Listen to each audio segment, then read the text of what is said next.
J'ai donc maintenant le plaisir d'accueillir Claudine Junien, qui est professeure émérite de génétique médicale de la faculté de médecine Paris-Ouest, Université Paris-Descartes, puis Paris-Saclay.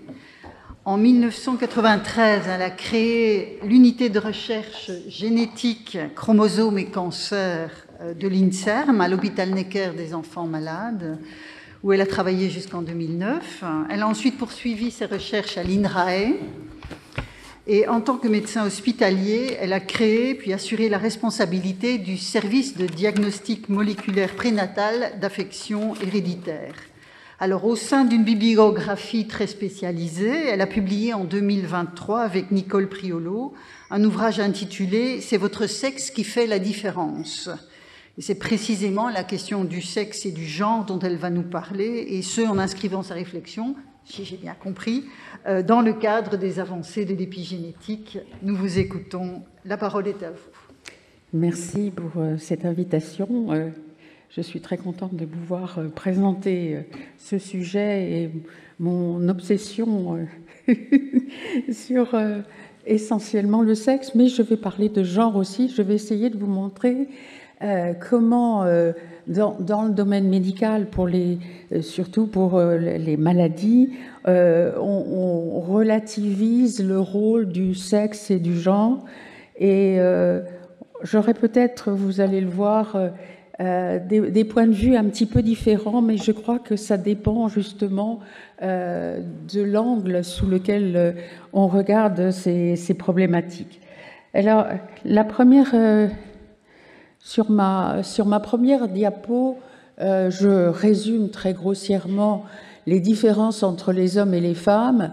À gauche, en bleu, cet ensemble désigne le sexe qui est d'origine génétique, donc biologique, mais qui est aussi sensible à l'environnement et qui va concerner l'individu qui est concerné par nos études. Le genre, lui, c'est quelque chose de socio-culturel auquel j'ai rajouté aussi le terme psycho, qu'on ne lui ajoute pas toujours. Et j'ai trouvé que hier, dans la présentation qui nous a été faite sur justement l'impact de la menace du stéréotype, il y a un changement de comportement de l'individu. Et ça, pour moi, c'est vraiment du psycho. Et autre chose aussi que je vais vous présenter, c'est comment le genre, que l'on prétend, que l'on croit être uniquement dû à l'environnement, est aussi, alors j'utilise un terme qui est un petit peu aussi peut-être nouveau parce que je ne l'ai pas trouvé dans le dictionnaire, il est biologisé. Il est biologisé comment? Il est biologisé grâce au processus épigénétique et je vais vous en montrer des exemples. Donc ça va toucher l'individu, mais ça touche aussi la société parce que la façon dont les individus réagissent à ce qu'ils ont capté tout au long de leur vie, depuis la naissance et la formation par leurs parents et par leur société, l'individu va réagir différemment aux injonctions de la société qui veut le maintenir dans son genre. Mais il y a surtout quelque chose d'important, et c'est pour ça que je vais vous montrer qu'au commencement, comme on l'utilise dans la Bible, au commencement, il y a le sexe. Et que le sexe est indélébile, il est là, il est présent sur notre génome, et vous ne pouvez pas vous en débarrasser. Donc, dans les stéréotypes, et c'est cette notion qu'il faut intégrer, dans les stéréotypes, il y a à la base un socle sexué et non pas uniquement genré. Donc, il n'y a pas que l'environnement, il y a aussi la génétique, le sexe. Et puis, du fait que le genre se biologise, eh bien, on va s'apercevoir que au niveau de l'expression des gènes, en fait, c'est la somme de l'expression des gènes liés au sexe et là, avec les gènes liés au genre qui s'expriment, et on arrive à un chiffre qui est assez étonnant, qu'on a vu en 2020 sous les papiers de Oliva et al., qui montrait que nous avons un tiers de nos gènes qui s'expriment différentiellement du fait de ces différences de sexe et de genre. Donc vous voyez qu'on ne peut pas omettre le sexe, quel qu'il soit, quelles qu'en soient ses limites, sa binarité ou non, mais on est obligé d'en tenir compte, et c'est ce que je vais essayer de vous démontrer. Alors, il y a aussi, il y a des interactions entre le genre et les sexes, mais ces interactions, elles se passent probablement au niveau épigénétique. Il y a une grande confusion, et je l'ai constaté hier aussi en écoutant les conférences, entre les sciences humaines et sociales et les sciences médicales. On n'utilise pas le mot sexe exactement dans le même sens. Il y a toute une composante dans le mot sexe qui est la composante sexualité, et puis il y a la composante au niveau génétique de toutes ces différences que l'on a entre hommes et femmes, mâles et femelles. Et puis le genre, alors le genre là aussi, nous n'avons pas la même utilisation des termes, et surtout avec l'anglais. L'anglais a dans le terme genre une partie qui veut dire sexe, et on voit très bien quand on regarde dans PubMed, si vous tapez sexe différence, vous avez les mêmes publications que si vous tapez gender différence. Or, c'est pas la même chose. Alors, je vais diviser mon topo en deux parties. Je vais vous parler du sexe biologique et puis introduire l'épigénétique. Et puis, dans une deuxième partie, je vous parlerai des relations entre ce que je vous ai présenté et l'environnement, et comment l'environnement interagit avec les bases sexuées, mais interagit aussi avec toute notre biologie par le biais de l'épigénétique. Alors, première chose, la conception. Depuis la conception jusqu'à l'âge adulte et au-delà, puisqu'il y a aussi des transmissions aux générations suivantes, il y a donc des chromosomes qui sont contenus dans les gamètes, donc nos 46 chromosomes, dont une paire de chromosomes sexuels. Ici, sur cette diapo, le chromosome Y que j'ai mis en bleu et le chromosome X en rose. Et dans l'ovocyte, il n'y a que des chromosomes X qui vont s'associer, fusionner dans le noyau de cet ovocyte qui va devenir un ovule. Alors, vous avez soit un garçon qui va apparaître avec un chromosome Y et un chromosome X, et cet individu va avoir dans toutes ses cellules un chromosome X et un chromosome Y. Et cette configuration, elle existe dans toutes les cellules, c'est ce que j'ai représenté ici. Donc, chaque cellule est sexuée. Et on voit que chez la fille, eh bien, on a la même chose. La fille, elle, dans toutes ses cellules, dans ces dizaines de milliers de milliards de cellules, elle est XY, XX. Et ceci nous montre que chaque cellule a un sexe et qu'on ne change pas de sexe, mais on change de genre, ou on change d'organes génitaux, mais on ne change pas de sexe. Donc c'est un point de vue qui est lié à cette présentation. Alors, qu'est-ce qui constitue notre origine sexuée? Notre origine sexuée, elle dépend des gènes qui sont sur le chromosome Y. Il y a à peu près une centaine de gènes sur le chromosome Y, et elle dépend aussi des chromosomes X. Alors, il faut voir ce qui se passe. Donc, dans l'X, vous avez 1500 gènes qui sont présents sur un chromosome ou sur deux chromosomes, Et sur le chromosome Y, qui est tout seul, en une seule copie ou absent, puisque chez la femme, il n'y en a pas, vous avez une centaine à peu près de gènes. Alors, comment ça se présente chez la femme? Chez la femme, avec ces deux X, il y a un processus dont on a parlé hier, qui s'appelle le processus d'inactivation de l'X, sur lequel Edith a beaucoup travaillé, et qui fait que, puisque chaque cellule dans le corps a 2 chromosomes X, en fait, pour être à peu près semblable à l'homme, il y a un X sur 2 qui va s'inactiver au hasard. Mais, et ça, on n'en a pas parlé hier, mais c'est important, il y a à peu près 25% des gènes de ces chromosomes X qui échappent à l'inactivation. Donc, ils vont s'exprimer en double dose. Alors, ce n'est pas toujours tout à fait 2, mais ils vont s'exprimer plus que les autres gènes, les 75% des autres gènes sur les chromosomes X.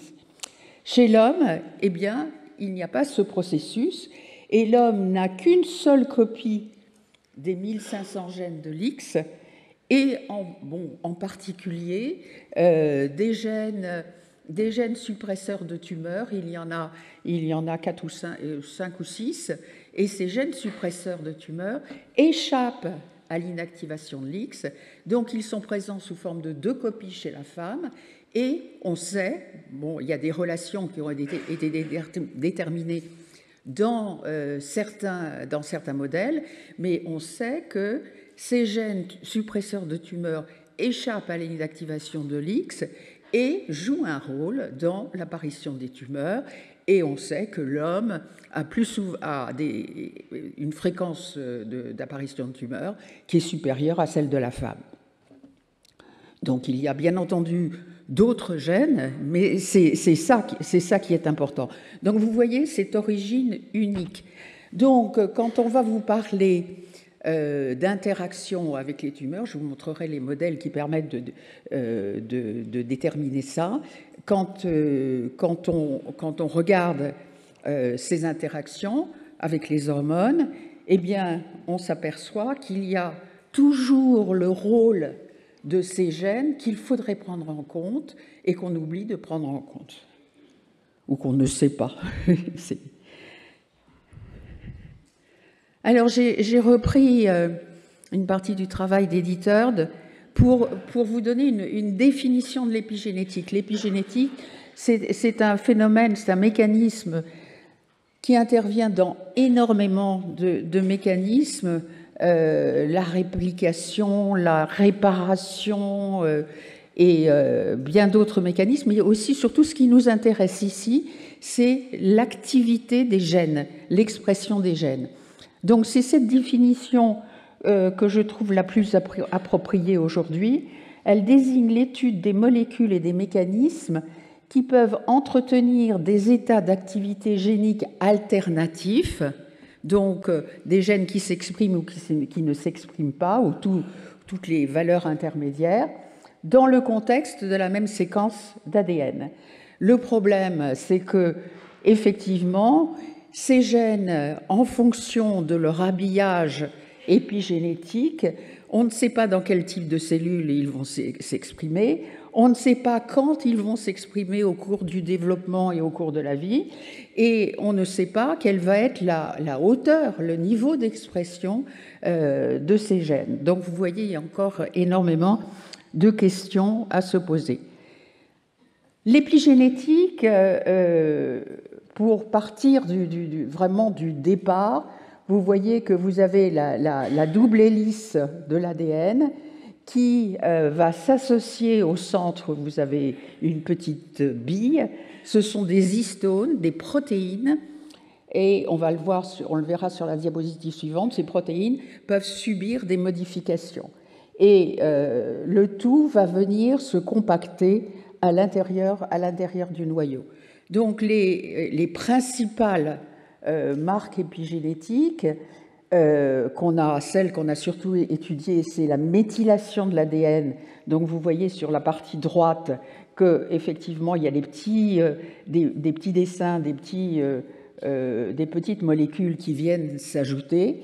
Et ensuite, parallèlement, il y a les modifications des histones qui sont très nombreuses, très différentes, et c'est la combinatoire de toutes ces modifications qui va entraîner une compaction de la chromatine, ce qui veut dire une accessibilité ou non à des facteurs de transcription qui vont permettre aux gènes de s'exprimer ou de ne pas s'exprimer.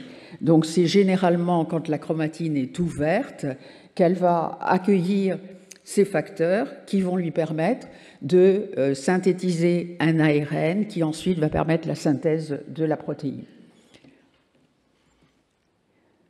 Alors, il y a aussi des facteurs importants, je vous en parlerai dans la deuxième partie, qui concernent l'exposome, c'est-à-dire tous les facteurs environnementaux qui sont associés, et vous voyez toutes les marques qui peuvent être associées aux histones sur la gauche, ce sont les marques épigénétiques des histones, et sur la droite, la méthylation de l'ADN, mais il existe aussi des ARN non codants qui jouent un rôle important, et on a récemment trouvé des micro-ARN qui sont responsables de la détermination du sexe chez la souris.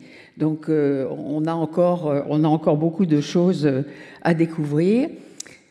À côté de ces marques épigénétiques, vous avez ce qu'on appelle la machinerie épigénétique qui va permettre de positionner ces marques là où il faut sur l'ADN et sur les histones, et qui va permettre aussi d'enlever ces marques ou encore de reconnaître le type de conformation sous laquelle se trouve l'ADN et entraîner d'autres mécanismes. Alors, je vous ai montré ici le travail d'un Américain, David Page, que je connaissais depuis les années 80, qui a toujours travaillé sur le chromosome Y. Or, le chromosome Y est un chromosome qui n'attire pas beaucoup les foules, et malheureusement, vous voyez la souris, l'homme, le chromosome X, le chromosome Y, et à côté des gènes qui ont été reconnus chez l'homme et chez la souris, qui proviennent en fait d'une paire ancestrale de chromosomes où l'Y n'était pas aussi petit et n'avait pas perdu tous ces autres gènes, mais il se maintient donc sur l'X et sur l'Y des gènes qui sont des gènes de la machinerie épigénétique. Donc, dès la naissance, dès que la machinerie du génome se met en route, ces gènes interviennent et sont capables d'aller placer des marques ou d'aller en enlever d'autres, et donc de laisser des marques liées au chromosome X ou des marques liées à l'Y. Donc la femme a seulement des versions de l'X, alors que le mâle, il a une version de l'X sur son chromosome X, plus une version Y. Donc tout ça, ça va générer des différences entre hommes et femmes qui vont être mises en place dès le début de la vie de l'embryon, et qui vont ensuite continuer et être modifiées par l'environnement. Alors ces différences entre les sexes, elles ont des bases différentes. Bon, là, je vous ai montré les chromosomes avec les gènes, mais il y a des gènes qui vont pouvoir synthétiser des hormones à un stade différent. Ce n'est pas dès la conception, mais ça va être lors de l'apparition des hormones après la détermination du sexe. Et ces hormones, comme on l'a vu dans l'exposé précédent, peuvent effectivement mettre en place des mouvements, des mécanismes différentiellement sexués. Et il existe des différences aussi avant la sécrétion hormonale, des différences. Par exemple, on sait que très tôt, lors de la mise en place de la fécondation, il va y avoir des différences de rapidité de division entre le mâle et la femelle. Le mâle se divise plus rapidement que la femelle. Il y a aussi des différences d'expression de gènes qui ont été vues au niveau du blastocyste. Le blastocyste, c'est l'embryon qui contient à peu près une centaine de cellules avant l'implantation. Et là, il y a déjà des différences d'expression de gènes.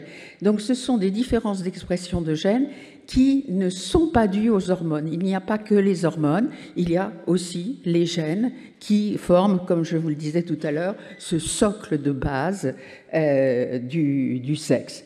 Et après les hormones, eh bien, on peut mesurer in utero sur le fœtus des différences d'expression des gènes qui deviennent de plus en plus nombreuses.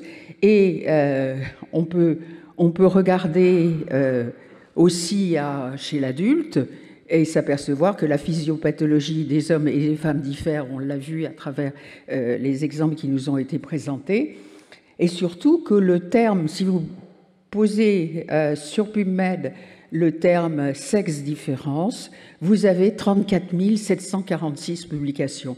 Donc c'est un phénomène qui est vraiment en route, mais on l'a vu, il manque encore beaucoup d'études, beaucoup de laboratoires qui se consacrent à ça. Un autre généticien, Arthur Arnold, il a beaucoup œuvré dans le monde des différences liées au sexe, et en particulier, il a créé un journal, Biology of Sex Differences, et ce journal, qui est d'un très bon niveau, permet justement de publier tous ces articles qui, pendant une certaine période, ont eu du mal à être publiés. Ça passait difficilement.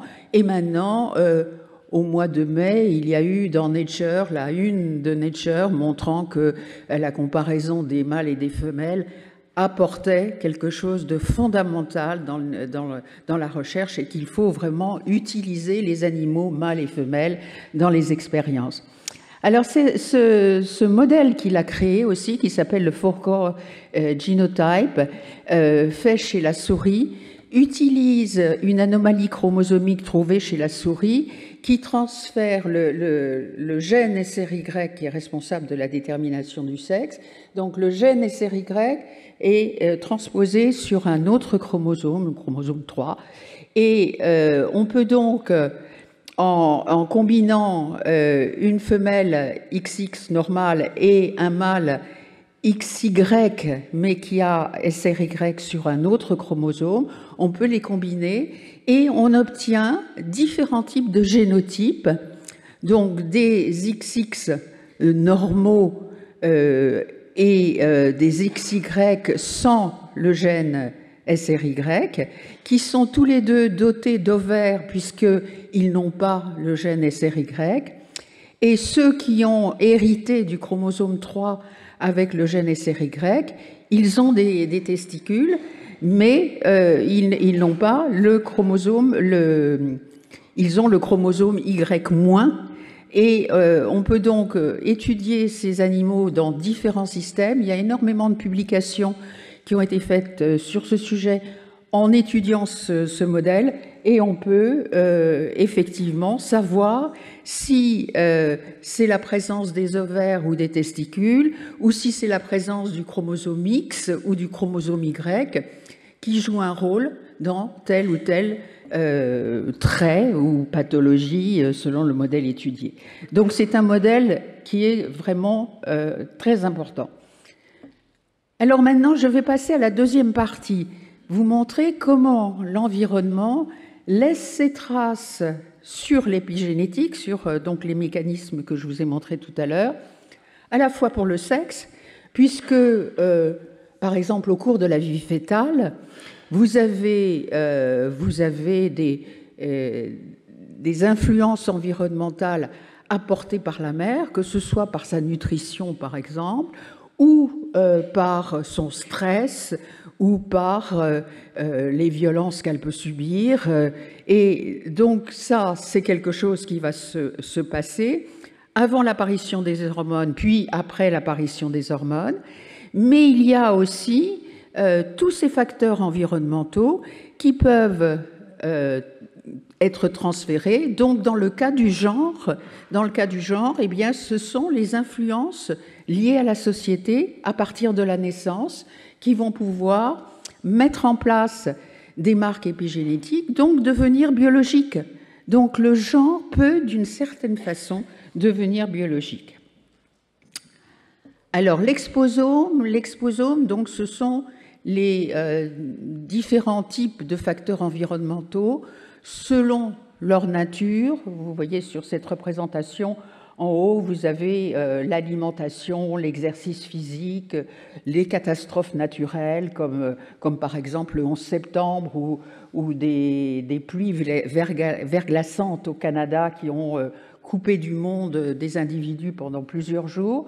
Ensuite, vous avez les toxiques, le vin, les cigarettes, les toxiques, les pesticides, etc. Et puis, vous avez aussi les facteurs environnementaux qui sont toute la vie avec les bactéries, avec les virus, avec les parasites. Et sur la gauche, alors tout ce qui est aussi psycho-affectif. Et vous voyez qu'il y a une influence en haut, c'est une image de précarité, ensuite une image de violence, ensuite une image de deuil, ou bien ce singe avec son petit d'affection. Et enfin, le dernier exemple que je ne vois plus du tout, et donc je ne vois plus ce que c'est. En fait, c'est dans le même... C'est la mère et l'enfant, voilà, c'est ça, oui, merci. Donc, ces facteurs environnementaux vont agir sur l'ADN, mais aussi sur les histones, comme vous le voyez au milieu du triangle. Il va y avoir des différences selon le sexe, homme ou femme. Il va y avoir une différence selon le temps. Alors, le temps de la vie, mais aussi le temps de la journée. Et tous ces facteurs doivent être pris en compte. Et donc, on est encore très loin. L'étude dont je vous parlais tout à l'heure qui montre qu'un tiers des gènes s'expriment différemment, elle demande encore maintenant de faire des études de façon spatio-temporelle. Qu'est-ce qui se passe au cours du développement? Qu'est-ce qui se passe au cours de la grossesse? Qu'est-ce qui se passe à la fin de vie avec le vieillissement? Tout ça n'est pas encore étudié. Alors là, je ne vais pas rentrer dans les détails de tout ça. Vous avez la cellule, vous avez le noyau au centre. Au centre, vous avez la boucle d'ADN. Et puis tout autour, vous avez des petits ronds rouges ou des triangles. C'est ce qui représente, ces ronds rouges, l'environnement sous ses différentes formes. Et vous voyez que pour arriver jusqu'à la chromatine, c'est-à-dire le mélange d'ADN et d'histones, il y a plusieurs voies possibles. Et donc, ce sont des voies sur lesquelles on peut intervenir dans les expériences et qui permettent de tester leur réalité. Ensuite, vous avez aussi des entrées actives ou passives jusqu'au noyau. Et vous voyez que quand, par ces mécanismes, à l'aide de récepteurs, par exemple, vous avez un contact qui se fait avec la chromatine, vous pouvez avoir la chromatine relâchée ou au contraire en dessous la chromatine compactée. Alors on va commencer par cet aspect, quelles sont les expositions genrées, donc sous le prisme du genre. Et j'ai insisté avec cette parenthèse en disant par-dessus le sexe. Donc, n'oublions pas qu'il y a le socle du sexe qui est là, qui est omniprésent et qui s'exprime différemment selon le stade, selon le sexe. Bon. Alors, deux exemples ici. L'exemple des femmes. les femmes ont des expositions plus importantes, enfin en tout cas dans notre civilisation. Il y a eu des époques où les hommes se maquillaient aussi, mais elles sont beaucoup plus exposées aux cosmétiques, donc à certains perturbateurs endocriniens. Elles utilisent la pilule contraceptive et donc elles ont aussi en plus des influences du sexe, des influences par les gènes des chromosomes X au chromosome Y, mais aussi des variants génétiques qui vont exacerber certains mécanismes ou au contraire les inhiber. Quant aux hommes, eh bien les hommes, ils ont une consommation de tabac ou d'alcool qui est différente de celle de la femme, même si la femme rattrape l'homme en termes de tabac. Mais pour l'alcool, il y a des différences ethniques intéressantes. Vous avez par exemple au Népal, on a estimé à peu près qu'il y avait pour l'homme une consommation d'alcool qui était 14 fois supérieure à celle des femmes. Par contre, en Suède, la femme a fait beaucoup de progrès puisqu'elle a rattrapé l'homme. Et donc là, il y a une consommation identique. Donc on peut comparer aussi ces populations et se dire, bon, quelle est l'influence environnementale, donc du genre, dans cette société par rapport à celle du sexe dont disposent ces hommes et ces femmes. Donc il y a, dans ces deux cas, une importance du sexe qu'il ne faut pas oublier. Mais il y a aussi des inégalités sociales de santé qui perturbent la santé des femmes, puisqu'elles sont plus nombreuses en proportion dans les tranches les moins favorisées et que ça a un impact sur leur santé. Alors là, j'ai voulu mettre la photo de Michael Miney, qui est à McGill, mais qui a aussi un laboratoire à Singapour, probablement qui lui permet d'avoir des financements bien supérieurs. Et depuis cette publication qui date de 2004, il a toujours progressé dans ce domaine et je voulais lui rendre hommage. Donc cet exemple, c'est l'exemple de comment l'acquis, donc le genre, peut se biologiser. Et donc là, on a un exemple sur des souris. Et on peut imaginer, c'est pas la peine d'imaginer, on le sait, c'est l'exemple, c'est ce que je vous ai montré avec l'exposome, que lorsque la mère, vous voyez à gauche, lorsque la mère s'occupe de ses petits, il y a tout un gradient. Il y a les mères qui sont des bonnes mères et puis celles qui sont des moins bonnes mères. Et donc les bonnes mères, on les appelle des high leaking grooming, c'est-à-dire qui lèchent et qui toilettent leurs petits bien. Et donc il y a des high leaking grooming ou des low leaking grooming selon leur comportement. Et on s'est aperçu que en fonction du traitement de la mère, donc juste après la naissance, les petits, donc plus tard dans la vie, les petits montrent une réactivité au stress qui est dépendante de cette attitude de leur mère.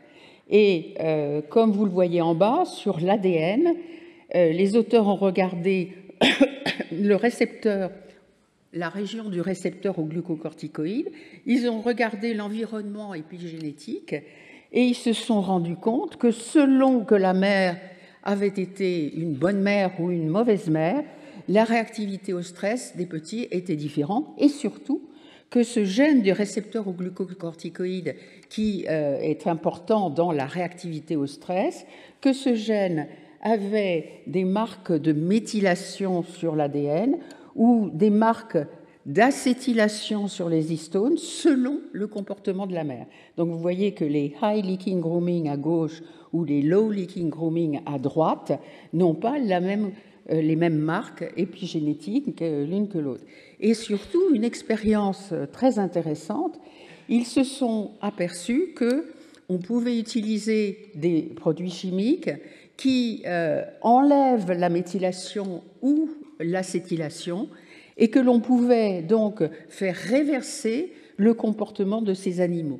Donc, l'épigénétique est une possibilité pour faire cela, mais le gros problème avec l'épigénétique, c'est d'avoir une spécificité d'action et de ne pas agir n'importe où, dont on en est encore un peu loin.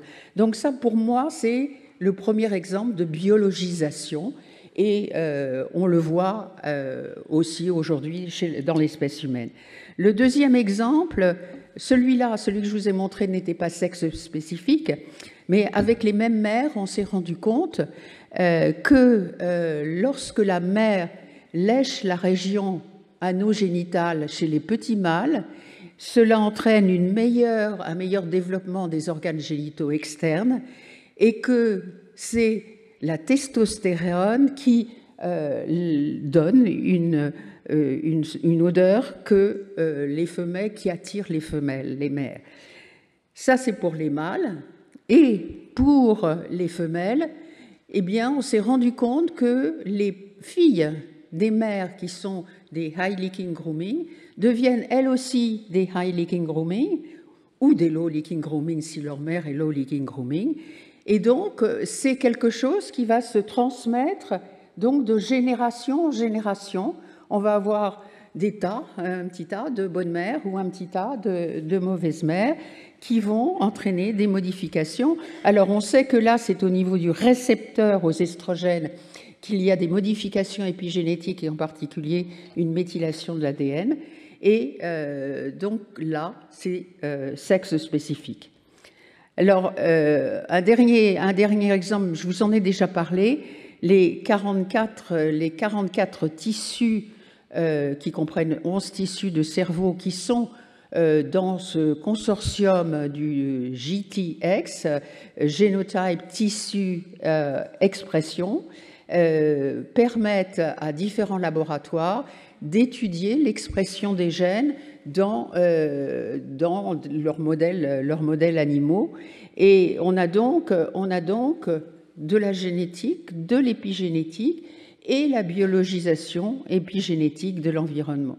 Donc quand on a ces 1/3 de gènes qui sont exprimés différemment dans un tissu, et plus on étudie de tissus et plus on étudie de stades d'une maladie, plus on s'aperçoit qu'il y a ce dimorphisme sexuel qui est attribuable au socle de la génétique, mais aussi au genre et à tous les effets de l'environnement qui se sont accumulés et ont été intégrés. Alors je terminerai sur ce dernier exemple. Il s'agit de dépression. Il y a plusieurs groupes qui se sont intéressés à la dépression chez l'homme et chez la femme, qui se caractérisent par des symptômes communs, mais aussi par des symptômes différents. Et chez la femme, il y a un risque 2 fois plus grand que chez l'homme de faire une dépression. Et l'utilisation de ce consortium, des tissus isolés dans ce consortium, a permis de voir quels étaient les gènes qui étaient impliqués, les réseaux de gènes qui étaient impliqués, selon certaines régions du cerveau que l'on sait être impliquées dans différents symptômes de la dépression chez l'homme et chez la femme. Et ils ont donc étudié l'expression de ces gènes et ils se sont rendus compte qu'il y avait effectivement des modules de gènes qui étaient réactifs, mais surtout qu'on observait par exemple une diminution de l'expression de certains modules chez le mâle et l'inverse chez la femelle. Et donc ce tableau vous montre, si vous prenez après, je vous ai montré les signatures transcriptionnelles, mais si vous regardez la 2e, 3e et 4e ligne, vous voyez qu'à gauche, ce qui représente la partie qui représente une diminution d'expression, À gauche, vous avez 3 points bleus, c'est-à-dire une diminution d'expression chez les mâles pour les mêmes modules, et à droite, l'inverse, une augmentation d'expression chez les femelles pour les mêmes modules. Et vous voyez par la solitude des points rouges ou des points bleus à droite qu'il y a énormément de différences.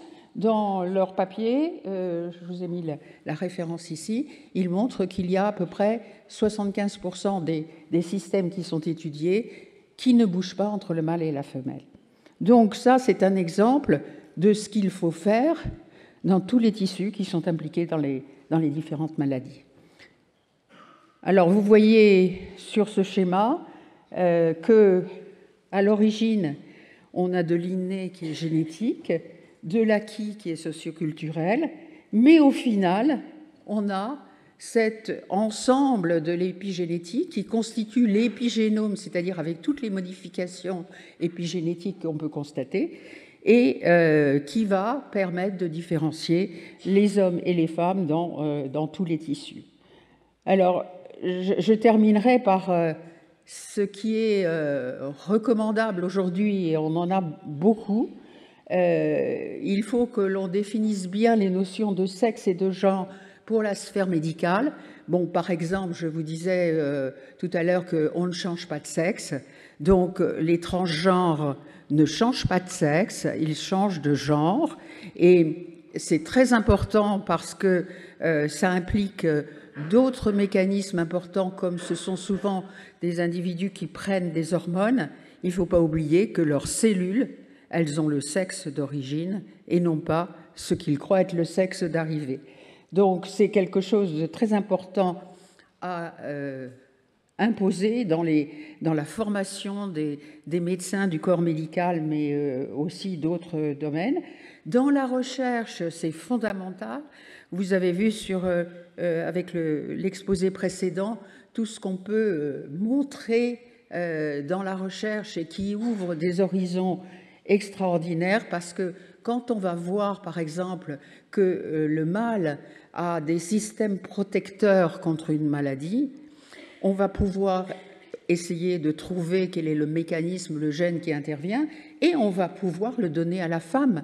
Donc on va pouvoir genrer les traitements, et c'est quelque chose qui est très important.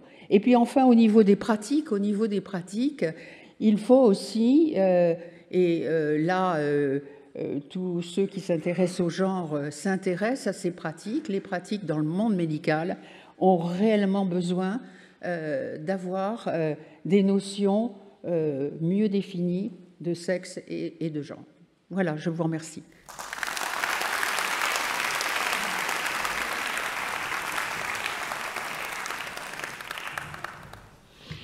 Merci beaucoup.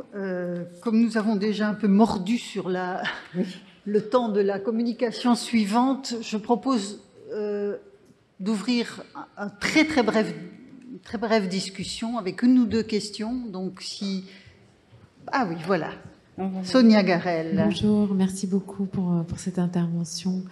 Moi, je me demandais si on sait, donc ce que vous aviez expliqué, c'est qu'il y a sur les chromosomes X et Y des gènes qui se ressemblent beaucoup et qui vont être capables d'aller modifier, faire des marques épigénétiques et qui peuvent ensuite intégrer des modifications environnementales de l'exposome, etc. Et donc, ce que je me demandais, c'est est-ce qu'on sait aujourd'hui si ces différentes paires, a priori c'est le même gène, mais peut-être pas tout à fait, sur les chromosomes X et Y, est-ce qu'on sait si justement, à cette échelle-là, ils peuvent médier des différences qualitatives, en fait, de marques épigénétiques? Est-ce que c'est des choses qu'on connaît? Est-ce que, enfin voilà, pour essayer de mieux comprendre les différences en dehors on va dire de l'impact genré de certaines expositions, même pour une même exposition, est-ce qu'il peut y avoir des... Oui, alors, au niveau, je dirais, relativement précoce, il y a des knockouts de KDM5C, qui est la version féminine de cet histone déméthylase, ou des knockouts de la version masculine, et on n'a pas les mêmes résultats. Et ça a été fait avec d'autres gènes. Enfin, je connais surtout le KDM5C. Donc ça, c'est très important. Et effectivement, le fait que la version masculine a des petites mutations qui changent un petit peu l'activité, ça n'est pas l'équivalent de la deuxième copie de la femme. Et quand l'inactivation de l'X se produit, et surtout qu'il y a un échappement à cette inactivation, on va avoir un déséquilibre entre les deux versions de la femme, et puis la version X de l'homme et la version Y de l'homme. Donc il y a forcément des différences qui sont à étudier aussi de manière très approfondie. Très bien. Écoutez, je vous propose que nous en restions là en vous remerciant encore vivement.